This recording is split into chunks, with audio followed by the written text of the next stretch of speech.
making sure that we're able to make every single solitary person eligible for what I've been able to do with the with the COVID. Excuse me, with dealing with everything we have to do with.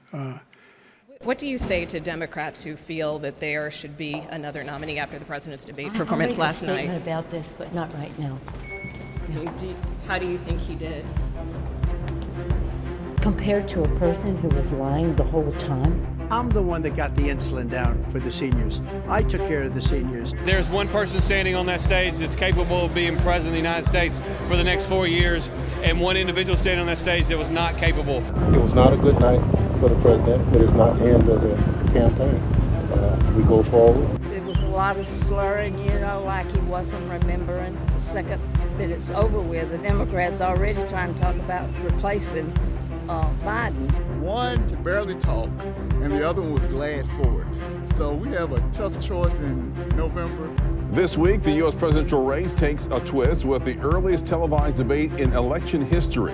President Joe Biden's performance comes under intense scrutiny, as do Donald Trump's questionable remarks. Campaign watchers Russ Latino and John Horhn will offer their analysis. And Senator Nicole Boyd discusses a new study group's search for solutions to Mississippi's maternal and infant mortality rates. That's all ahead this Sunday on Mississippi Insight.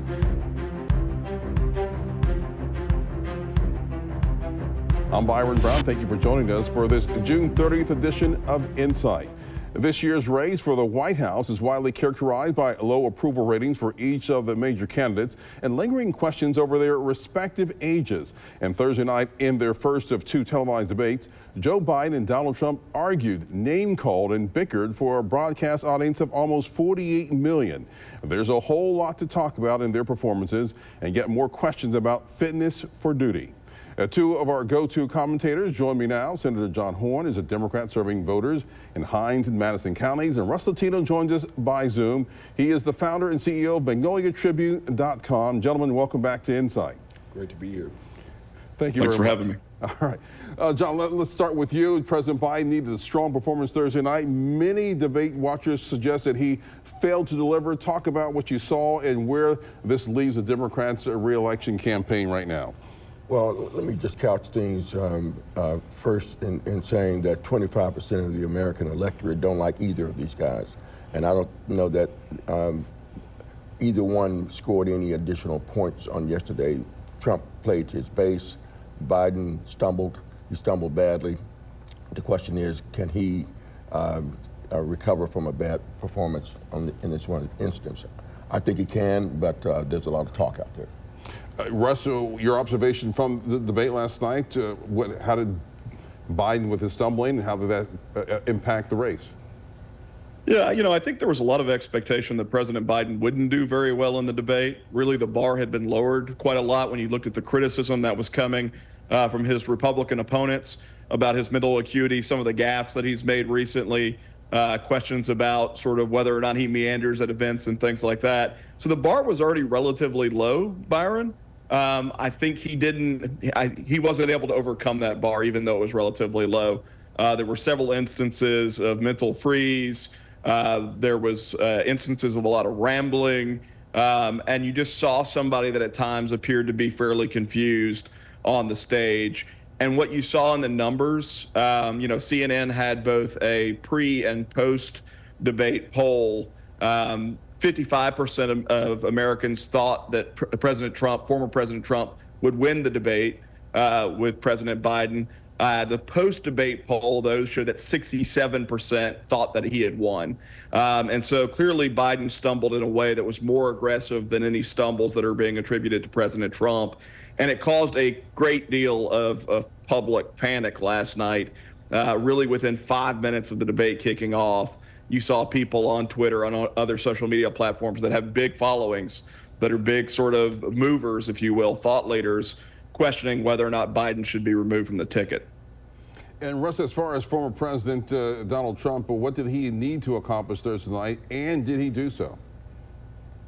Yeah, I mean, I think the conventional wisdom was that he needed to be calm, that he didn't need to be aggressive, that he needed to show a level of temperament that maybe sometimes people don't attribute to him. I think the setting in some ways allowed for that. You didn't have an audience. You had the system set up where the mics got cut off if you weren't the one the question was addressed to. And so in a lot of ways, it cut down on some of the potential for contentiousness. And that probably actually benefited Trump because he wasn't able to kind of get to that scorched earth level that sometimes you see him go to. By and large, I think he was restrained. And I think if part of this analysis is not just how well did he perform, but how well did he perform relative to Biden. And I think that's why everybody's kind of looking at it like he won the debate. And John, did I'll say this. I think that the format of the debate benefited Trump. When he gets animated and derails, is when he starts to look unpresidential. He looked presidential last night. And yet with Biden, I think that Biden should have gone with some more of the the back and forth and give and take, because when he gets scrappy, he does well. And so neither of them had the ability to scrap it up the way they had done in previous debates. And so I really think that format benefited Trump. It showed him being measured, although he was telling a lot of lies, but he was very measured, and he looked like he was in charge. But this format was the Biden campaign's request to have this type of format. I think they goofed. And it went to Trump's favor. They were derailed on this one. Why they went with that? Because Trump, people really get spooked when Trump starts to go off the rails, and they see how volatile he can be, and he's like that more often than he's measured. But the measured Trump is who showed up, and I think it was to his benefit. Russ, your thoughts on that? Yeah, so I think the former President Trump stayed on message. You saw him repeatedly hitting some of the economic woes that have been experienced over the last 4 years. I think he stayed on message with respect to the border crisis. Candidly, this was one of the gaffes that President Biden walked into last night, is they were having a conversation about abortion, which I think a lot of Democrats view as one of their strongest issues. And out of nowhere, President Biden started talking about a young woman who had been raped and killed by an illegal immigrant in the context of the abortion debate, and really kind of opened that door for Trump to be able to walk through and make some serious points about sort of the porousness of the U.S. border. And so, I think by and large, Trump stayed on message. There certainly was some cattiness here and there. There was that conversation about who was better at golf and those sorts of things I think people generally view as being a little silly. But by and large, stayed on message and candidly took advantage of when Biden stumbled. Factual details seem to be a casualty of Thursday's debate. The Annenberg Public Policy Center did some fact-checking. They say that the debate, quote, featured a relentless barrage of false and misleading statements from the two candidates on immigration, the economy, abortion, taxes, and more. What were some of the most noteworthy examples for you, John, that you saw there as far as some truth-checking? Trump was attributing immigration to the decline of Social Security, to the decline of the Medicare program. Illegal immigrants aren't eligible for those programs, and for him to say that you're losing Medicare and Medicaid and Social Security because of the immigrants is totally false. Some of the questions, some of the answers that the candidates answered on the debate. I thought both candidates, both former President Trump and President Biden, really kind of spoke loosely about policy throughout the course of the debate. So it's hard to sort of pigeonhole one. One of the things that I'd mentioned is around the Tax Cut and Jobs Act. I know President Biden at one point talked about the fact that those tax cuts that took place under the Trump administration only benefited the wealthy. If you look at it statistically, it benefited up and down the income chain, particularly when you think about the fact that the standard deduction was effectively doubled, which really helps people on the low income side of the scale. And so there were things like that popped up throughout the course of the evening. There certainly were questions about the history around abortion in America and things like that I think could be quibbled with as well. I will say in respect to the conversation around illegal immigration, Senator Horhn's right that the way that our benefits programs are designed are supposed to make it such that someone coming into this country doesn't get access to those programs. I think that there is some legitimacy to a concern that there are ways to circumvent some of those regulations, and that candidly enforcement's not always across the board. And so do I think that's what's going to bring down Social Security and Medicare? No. If you look at both of those programs need a lot of help because they were designed in a way where they're destined to be insolvent, absent some real reforms. But I do think there's some legitimacy to questions around how illegal immigration impacts some of those policies.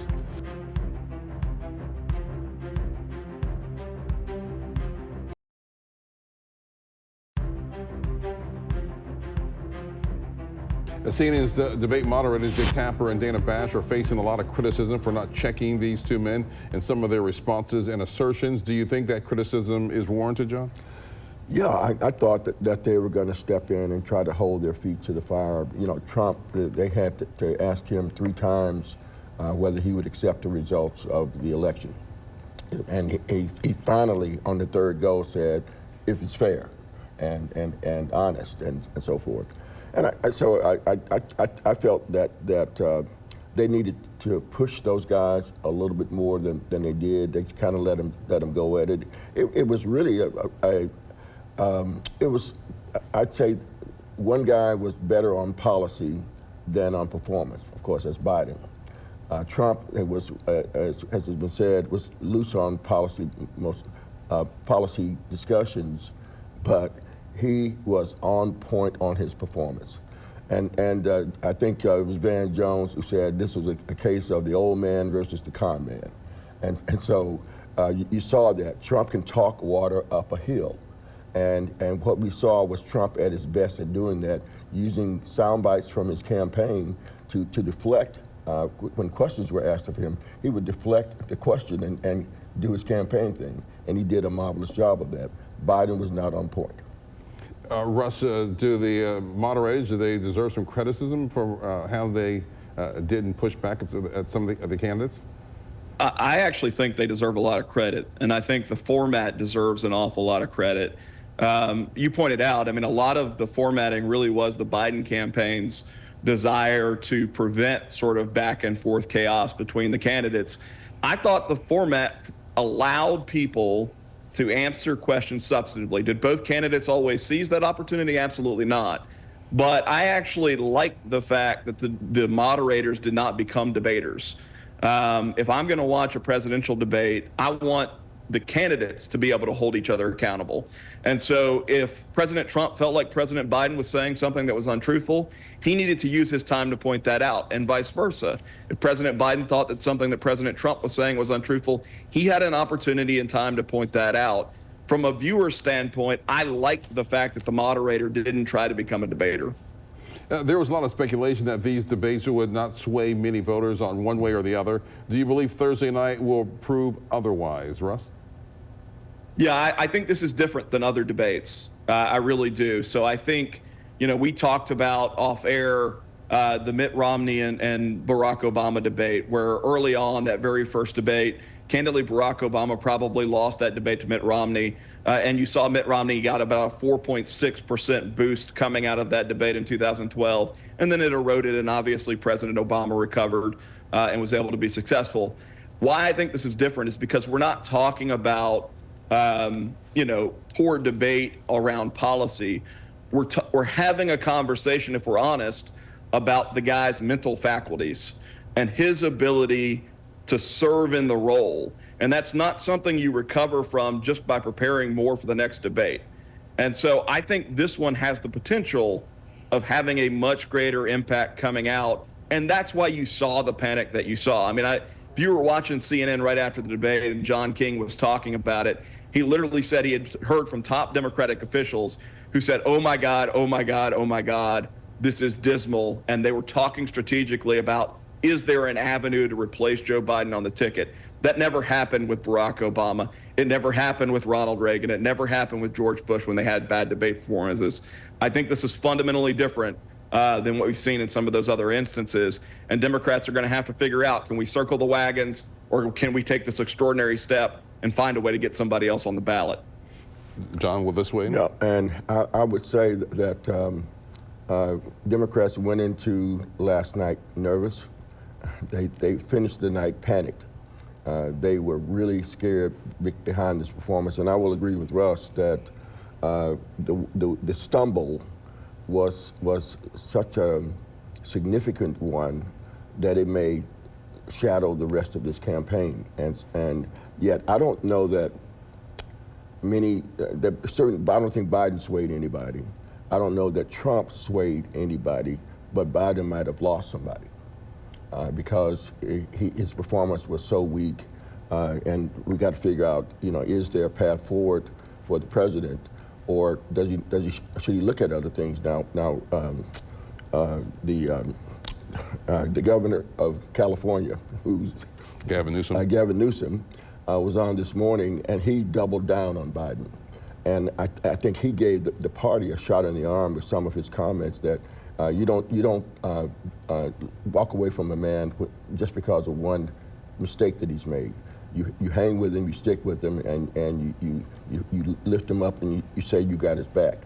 What the question is whether rank and file Democrats will have Biden's back remains to be seen.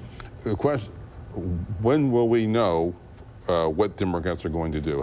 Will it be a week, 2 weeks from now? When is that going to take place? Well, if anything's going to happen in the way of a walk back, it's got to happen soon. Because we're getting down to the serious point. The convention's next month. I guess it's in August. And so whatever's going to happen has got to happen fast. Either we're going to have to really show Biden that we've got his back. He had a good rally in North Carolina this morning. Seemed like a totally different person. So, they say that the elderly sometimes have issues at night, and maybe that was one of those situations with Biden last night. Russ, your thoughts? What do you think is going to happen with the party? Yeah, so Biden would have to agree to step aside. Absent some incredible intervention and use of the rules for the Democratic Party, which they'll never be able to get the votes for Biden. But the only path is really for him to agree to step aside if they want to replace him. He certainly didn't sound like someone today who planned on stepping aside. The people who were closest to him didn't sound like he was planning on stepping aside. I think the observation that Senator Horhn just made is interesting around the fact that, at night, obviously Biden had real struggles last night, and then today sounded fine. Sometimes that's the indication of dementia amongst people, that they do well in the day and they don't do well during the night. And so I don't think that this is just going away. There was already this overwhelming public perception that he was too old. And really, a lot of folks kept telling us, oh no, behind closed doors, he's really sharp. Behind closed doors, he's still able to function. What people saw last night, it's sort of like, are you going to trust the handlers? Are you going to trust your own eyes?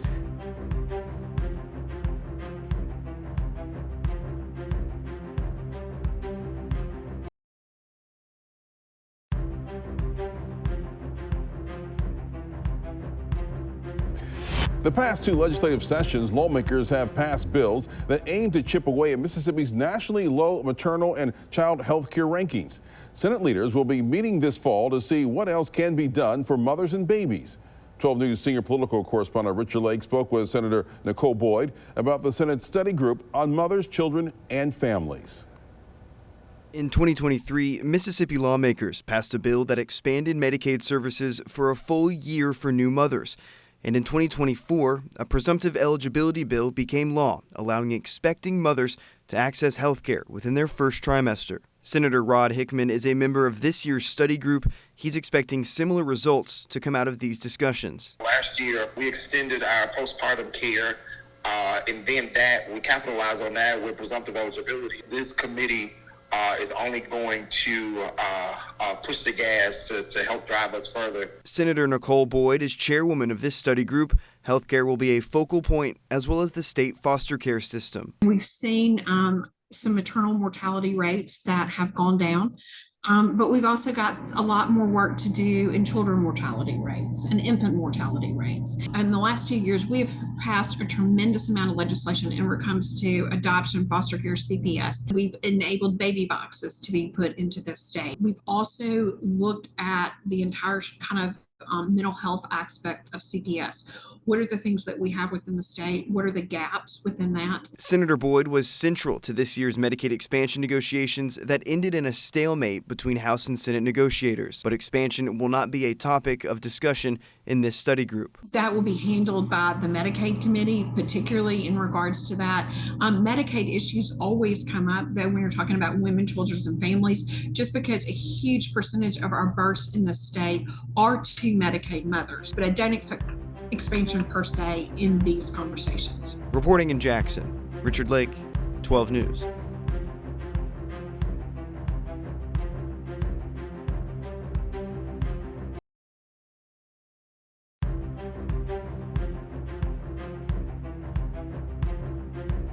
If you have comments or questions about today's show or suggestion or an interview segment, just drop us a line. Email our producers. The address is news@WJTV.com.